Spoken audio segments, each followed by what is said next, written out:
The Mask of Vengeance, Chapter 1, Vindici. Night darkened the streets, casting a shadowed net across the green hills and the terracotta rooftops adorning the city's dwellings. The feeble light from the heavens couldn't penetrate past the packed-together brick houses to the roads between them. In the darkened alleys, rats scurried through with their red eyes, seeing what man could not. Vindici also followed these roads. Nothing had changed since he had last seen his home 9 long years ago. He knew the streets, he knew the smells, he knew every twist and turn, the secret ways through narrow alleys, and the broader roads which led out of the tight-knit buildings to the Duke's palace. He kept to the shadows, knowing full well that darkness was not enough to keep people in their beds. Even so, he saw no one. Any out tonight would be at the Duke's masquerade. Vindici headed that way too. He paused where the buildings ended, a lone figure watching the distant palace like a morbid spectre. The time of reckoning was upon them, for none shall know the hour nor the day. His next step was hesitant, as he crossed that invisible line that spoke of no return. Closer and closer to the palace, never taking his eyes off it. As he neared, he could see the flickering of lanterns and the silhouetted dancing beyond the sheer curtains. It would be easy for him to enter into that world, the world of bright lights and music. Would they recognize him if he did? He knew he had changed. He was stronger, tanner, and he reached up to stroke his beard, hairier. He imagined himself, fully hooded, passing from guest to guest, playing the game of discover my identity. But they wouldn't. And then he would come to the Duke.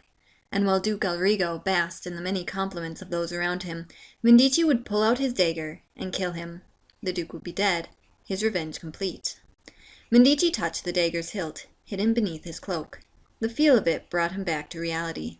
The Duke out of his reach, protected by his walls and the sycophantic nobility who swarmed him. Withdrawing his hand from the dagger, Vindici passed by the palace gate which separated him from his target. The stony road continued into the foothills of the not-so-distant mountains. Vineyards covered the mountain's foothills, his family's property among them. The thought of home tempted him, to see his mother and sister after so long away. He'd missed his father's funeral, a guilt he could not suppress, a sin that could not be helped. He continued down the path which would lead him away, past civilization into the dense woods that grew along the high hills. A short walk in comparison to the distance he'd already traveled, but a long one nonetheless. Tiredness dragged him down before he arrived at his destination, the Duke's old hunting lodge. At one time, the grounds of the lodge had been separate from the forest trees, and its garden stretched across the land to match those of the palace. Now the plants had intermingled, and if not for the ruined gates, it would be impossible to tell where one began and the other ended. The lodge itself was a large villa built as a getaway from both home and state. It jutted up out of the ground as a forgotten giant being slowly strangled by the vines creeping up the tan brick walls. Just as the outside was uncared for, the inside was dismal and barren. The lodge had been stripped of its valuables. Paintings, statues, grand cabinets, golden candelabras, all had been taken away to help furnish the Duke's new lodge. The only things left were moth-eaten curtains, empty and rotting cupboards and wardrobes, and, in the biggest, most well-cared-for room, a 4-poster bed. This had been left by the Duke for comfort when rendezvousing with women who wished for more discretion than they could find in the gossipy halls of the court. Other nobles used the lodge for those same purposes, but for the most part, the building sat empty, making it the perfect location for Vindici to hide out. He pushed open the doors and lit the small candle he had waiting for him. Its orange flame cast both light and shadows across the abandoned hall. In front of him loomed the grand staircase. It dazzled with its ivory shine, tempting him to climb the steps and follow the path to where the soft canopied bed of the rendezvous room resided. Sleeping in its cushioned warmth would be far more comfortable than the hard floor he had waiting for him. Yet, while enticing him, the thought of the room also filled him with revulsion. Vindici continued along rows of empty apartments until he came to the last. This is the room he had chosen for himself, a lonely corner where no one would look. It was bare but for a wardrobe split down the side. He went straight to the wardrobe, setting his candle down and opening the doors as reverently as one would a Bible. The smell of dust and death met him as he did. Aside from a skull sitting atop a makeshift pillow, the wardrobe was empty. He knelt and took the skull in both hands. bending to kiss the domed forehead.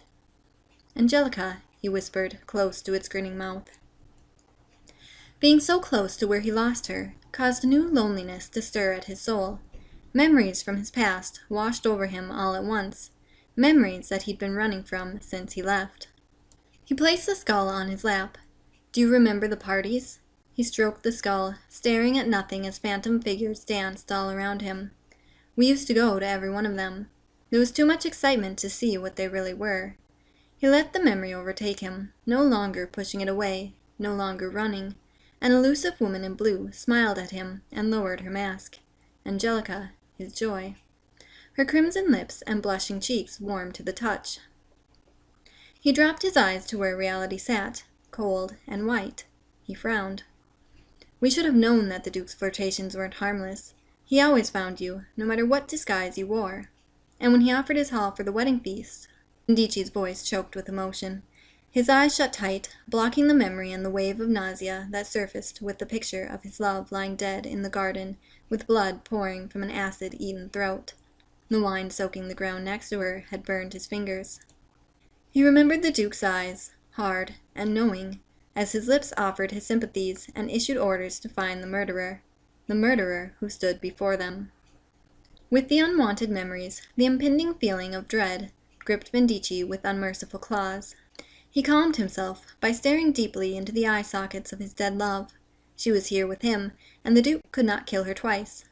"Hush, my love, do not worry. We will have our revenge." The soothing words did little to remove the anxiety from him. Still, they strengthened him and filled him with resolve. "Will you know us, Elrigo?" he asked to the darkness. "Or are we disguised too well?" The game had just begun. Tomorrow his brother would come to find him, and then they would make their plans. He kissed Angelica good night, returning her to her makeshift shrine. Snuffing out his candle, he lay on the cold, hard floor and let sleep take him. If you like what you heard, subscribe to my channel by clicking the button subscribe.